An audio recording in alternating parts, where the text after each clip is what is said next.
Yo guys, what's up? Tony from Motosico here. We just came back from a short ride with a group of friends. And sakto, yung Versys ng kapatid ko, halos kakapalo lang niya ng almost 4,000 kilometers.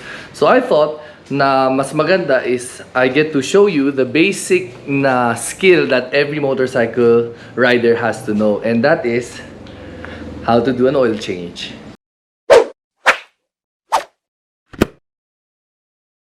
So today, the bike that we're going to do an oil change on is my brother's Versys 650.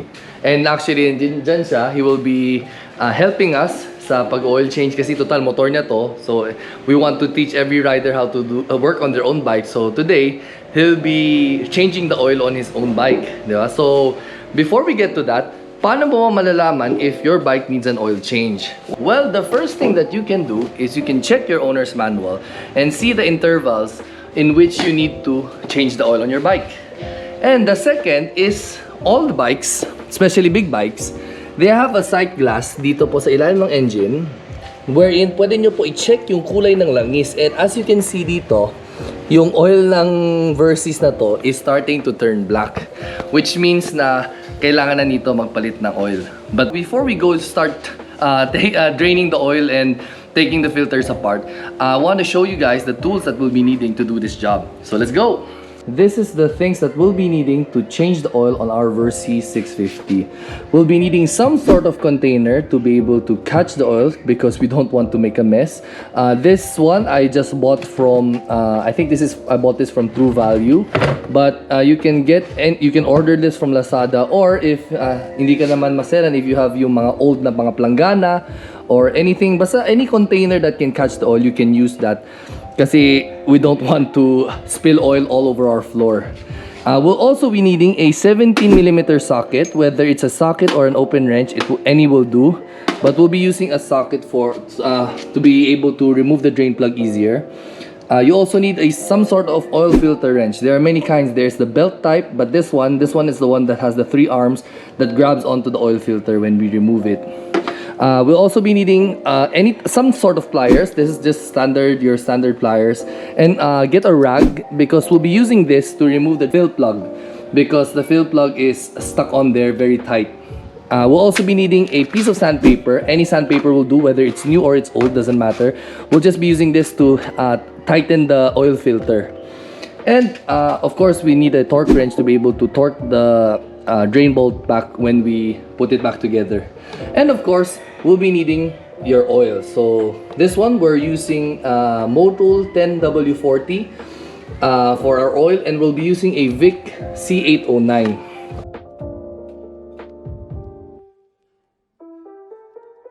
The amount of oil that you put in the engine varies depending from bike to bike. So the best way to determine that is to go to your owner's manual. So let me show you. Here in Kawasaki, in the Versys manual at page 102, talks about engine oil. So here, see, it says engine oil. So it shows you a lot of information. I think it's good that when you have something like this, you read about it because it teaches you, like this one. It teaches you where the drain bolt is located at, and it tells you how to look at the sight glass and a lot of stuff. So this one, as you can see, the Versys, the manual recommends SAE 10W40 for the oil. And the engine oil capacity on the Versys is 1.8 liters, roughly around 1.9 US quarts when the filter is removed. I don't know if this focuses. I hope it focuses, but yeah, that is what requires for the Versys needs around almost 2 liters, 1.8 liters. Now that varies from bike to bike because like our Ninja here, our Ninja 1000, this requires around 3.8 liters of oil. So if you have your owner's manual, do take the time to open it and read up on it so you'll be able to familiarize with your bike even more. Now, let's talk about oil filters. This is a Vic C809. The best filter obviously to use for your bike is the original Kawasaki one. So Kawasaki is an original oil filter for that. You can also go with the aftermarkets, which is like this high flow, or K&N also has an aftermarket filter for it. But for those a bit more budget conscious, because motorcycle oil filters, especially original ones, cost I think 3 or 4 times more than this one. But through my experience, the C809 oil filter it still does this. It still does its job. It still filters out oil pretty well. Especially a lot of cars use this kind of oil filter, and it's a well-known brand. I think it's all up to preference. The reason why we're posting videos like our DIY videos is to help save you up on labor. So sometimes the money that you save up on labor, you can use that money to buy original parts like original oil filters for your bike, which I think is a win-win situation for both. The C809, the applications for this, you can actually use this for all Kawasaki, Honda, and Yamaha bikes. As long as your oil filter uses the cartridge type, you can use this type of filter. Suzuki, however, is more specific. You have to, I'm not sure what Vic filters they use, but I have a high flow filter here that's specific for Suzuki because the threads are different on the Suzuki compared to the other three. Now, oil, it's up to you. As long as, for me, I use the GB Power 10W40 and I'm happy with it. But if you want to go a bit overboard, then you can obviously go for the more expensive 300V. But this is around, I think, 2 or 3 times more expensive than the other one, so we'll just stick to the one that we use.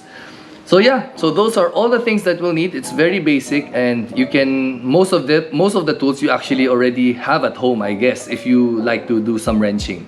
So without further ado, let's start our oil change. This side. So the first step is we have to locate the drain plug of the bike. So in the owner's manual, if you check it out, the drain plug is actually here.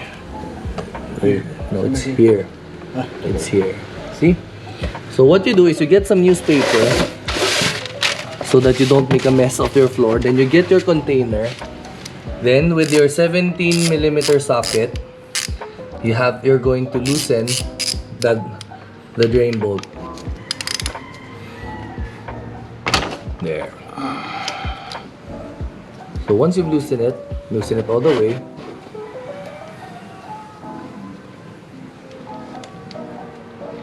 And you can start to drain the oil.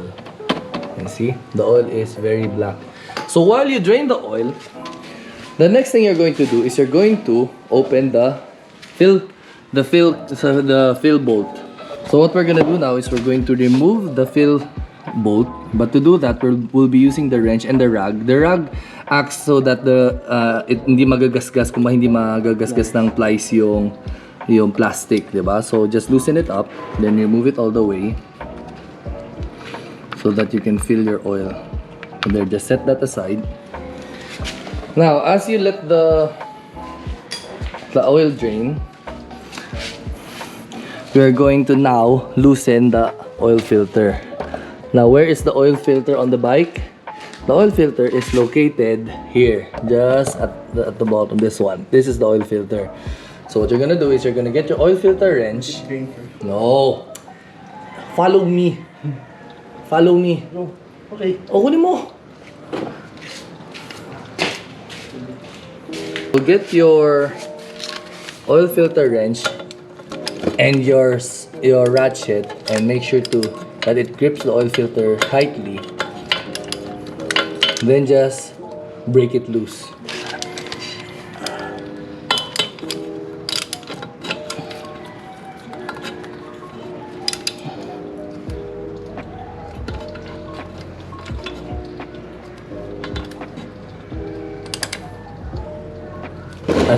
As you can see, my brother is weak. So let me hold the camera. To remove your oil filter, simply grab your wrench, hold it there, then break it loose.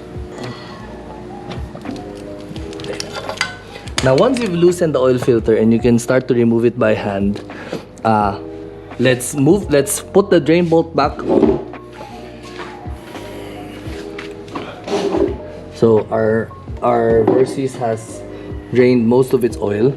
If you want to drain like on our Versys, we have the Versys on our center stand. If you want to completely drain the oil, you can also put it down on its side stand so that all the oil from the engine goes to the drain plug.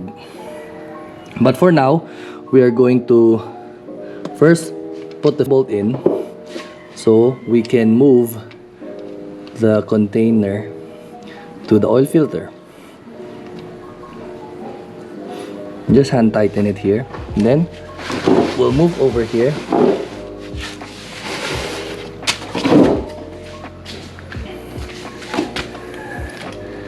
And yeah, loosen the oil filter. Make sure to catch the oil.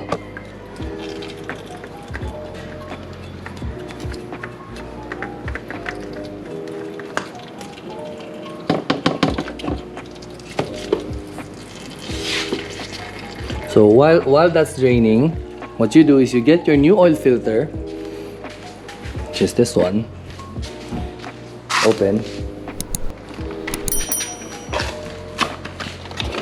and you're going to put some oil on the rubber O-ring. So you get a bit of oil and you lubricate the O-ring. Okay. Para malinis yung oil filter. Now that you've drenched the oil filter of oil, you're going to put it back. Wait, get your rag, and you're going to wipe off the old oil, all the dirt around the oil filter area. So as you can see, make sure it's clean. So because we want a good mating surface for the oil filter to seep in. So get your oil filter and just screw it back on.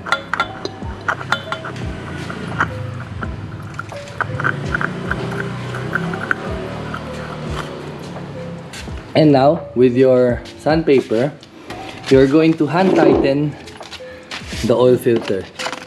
You don't necessarily need to use sandpaper. I just like using a bit of sandpaper because it gives more grip when I have to tighten the oil filter down. And take note, you can never over tighten an oil filter with your hand. So I never use any tool to tighten the oil filter. I just use a bit of sandpaper and brute force. Because so far of all the oil filters that we've worked on, as long as you tighten it by hand, you'll never over tighten the You're over tight. You're so smart, huh? You're so good. Very nice. This is my student, guys. Pressure. There. Stage 5 to. Is it? Make sure it's tight.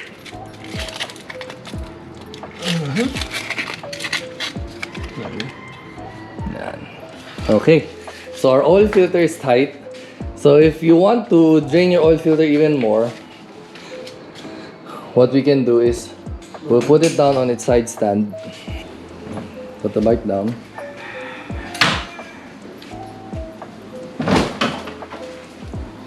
There. Then put it back on its side stand.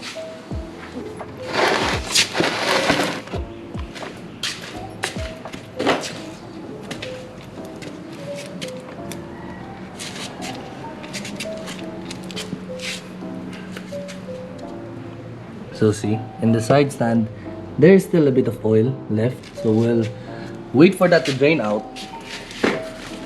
And after that, we are going to torque the bolts. So while we're waiting for the bike to drain out all its oil, why is an oil change so important? Remember guys, the oil is like the blood of your vehicle or your bike. So every time when you're running it, when it gets hot, it's the one that lubricates all the working parts of your bike. So if you leave it, if you don't change your oil in the right intervals, eventually you can start to have sludge buildup in the engine, which long term causes extensive engine damage. So changing your oil regularly is a good way of keeping your engine in tip-top shape. Do not ever skip on this maintenance cost. It's very cheap, but it's a very critical maintenance of your vehicle or your bike. Now that we've drained all the oil, it's time to put back the drain bolt.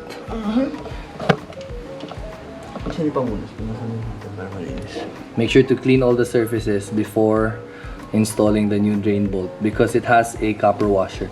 Now let's talk about this copper washer thing very quickly.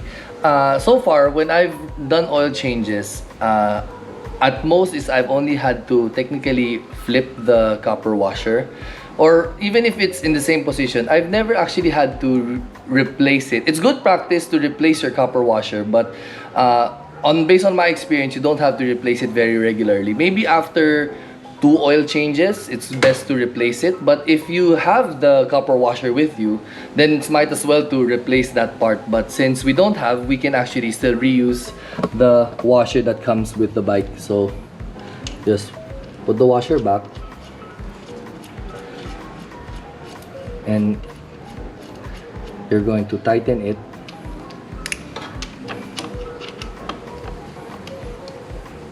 Oop. Okay, now that it's snug, you're going to torque it to 30 Newton meters. Okay, there. So yeah, that's it. Oh. Insurance. So now that you've torqued it, and now your oil filter is already installed, the last thing to do on the bike is to put some fresh oil in. So again, to determine how much oil you need, you have to just check your owner's manual. It's also best to have a funnel with you. If you don't have a funnel like this, any small bottle, you can cut it in half, then use the other side as a funnel. So we're going to get our funnel so that we don't make a mess. And my brother is going to put exactly 1.8 liters. How will you know if you've put enough oil in your engine? When you see the sight glass actually has 2 markings, one at the bottom and one at the top. The oil is in between these 2 lines, then you're at the right level. When it's over, then you put too much. If there's no oil at the bottom, then you still have to put more oil in. But now, currently, our oil is sitting just over the top. But that's okay, because when we start the bike, oil is going to circulate through the oil filter. So now that we've put around 1.8 liters, all that's left to do first is we're going to start the bike and recirculate the oil. Don't forget to put the drain plug on. Just put it hand tight, so the fill plug. Don't forget to put the fill plug in. Just hand tighten it, because if you still have to add more oil, it's easier that way. So all that's left to do is we're gonna start the bike and run the bike for a while.